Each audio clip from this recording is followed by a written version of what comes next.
اعوذ باللہ من الشیطان الرجیم، بسم اللہ الرحمن الرحیم۔ ناظرین کرام، محمد عارف اوان ایڈوکیٹ سپریم کورٹ آج 5واں روزہ 5ویں سپارے کا خلاصہ آپ کی خدمت میں پیش کروں گا۔ سب سے پہلے فرمایا گیا کہ لیڈیز کی یعنی اپنی وائف کی یا اپنے گھر والوں کی جو لیگل یا ویلڈ ڈیمانڈز ہیں انہیں لازمی طور پہ فلفل کرو،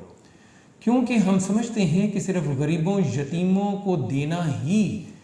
ان پہ مال خرچ کرنا ہی کار ثواب ہے، جبکہ اپنے گھر والوں پہ مال خرچ کرنا اور خوش دلی کے ساتھ خرچ کرنا اللہ کے نزدیک یہ بھی نیکی ہے۔ پھر ہم سمجھتے ہیں کہ اگر ہماری وائف فائنینشلی اسٹرانگ ہے تو اس کی جائز ضروریات پوری کرنا شاید ہسبینڈ کا کام نہیں، مگر قرآن اور ہماری شریعت اس کی نفی کرتی ہے۔ آپ کی وائف جتنی مرضی رچ ہو لیکن اس کے باوجود اس کے مینٹیننس الاؤنس یہ خاوند کی رسپانسبلٹی ہے۔ پھر فرمایا گیا کہ آپس میں ایک دوسرے کا مال ناجائز ذرائع سے ناجائز طریقے سے مت کھایا کرو۔ یہیں پہ اسی سپارے میں مردوں کو عورتوں پہ جو فضیلت دی گئی ہے، الرجال قوامون علی النساء، اس کا تذکرہ بھی آتا ہے، لیکن اس کا یہ مطلب ہرگز نہیں ہے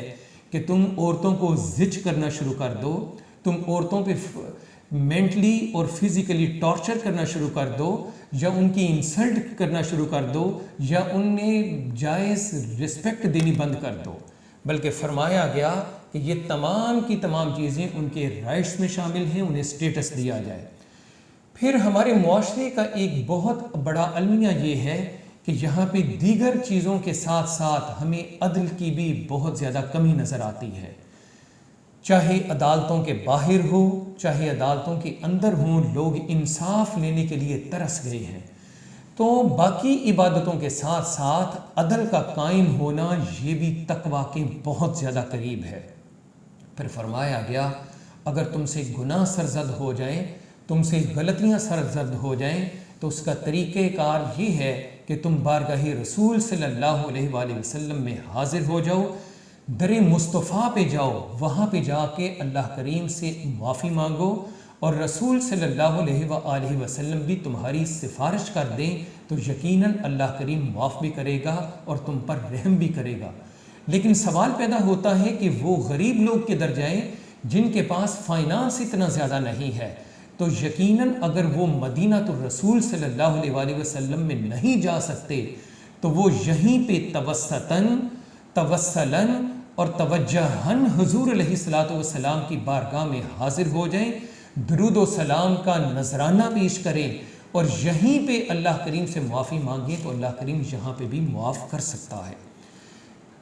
ناظرین کرام، یہاں پہ ارشاد ہوتا ہے، جس طرح سورہ فاتحہ میں ہم نے کہا کہ انعام یافتہ لوگوں کا ذکر ہے، تو انعام یافتہ لوگوں کا تذکرہ اور ان کی تفصیل 5ویں سپارے میں آتی ہے کہ وہ کون سے لوگ ہیں۔ سب سے پہلے فرمایا وہ اللہ کے رسول ہیں، اللہ کے نبی ہیں، پھر صدیقین ہیں، پھر شہداء ہیں اور صالحین کو کہا گیا ہے، اور کہا گیا کہ دنیا آج ہم لوگ اور خاص طور پہ ہمارے پاکستانی لوگ دنیا کو جو سب کچھ سمجھتے ہیں کہ یہ نہ ختم ہونے والی ہے، بہت بڑی چیز ہے، مگر فرمایا دنیا بہت قلیل ہے، اور جو خیر ہے، جو بہت بڑی چیز ہے، وہ اللہ کریم نے آخرت کو قرار دیا ہے، اور کہا کہ مسلمانوں کا قتل یہ بہت بڑا ظلم ہے، اور یہیں پہ انسانی جان کی امپورٹنس کو بھی اللہ کریم نے کافی زیادہ توجہ اس کی طرف ہماری کروائی گئی ہے۔ پھر فرمایا نماز اگرچہ کمپلسری ہے، یہ ان ٹائم پڑھنا اس کو زیادہ افضل ہے، اور نماز کی فرضیت مقررہ وقت پہ کی گئی ہے۔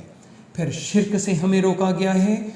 یتیم بچیوں کے ساتھ نکاح کی اہمیت اور اس کی امپورٹنس کو بیان کیا گیا ہے، اور اللہ کریم کے نزدیک وہ بندے کا سٹیٹس، اس بندے کی اہمیت بہت زیادہ ہے جو یتیم بچیوں کو پریفر کرتا ہے،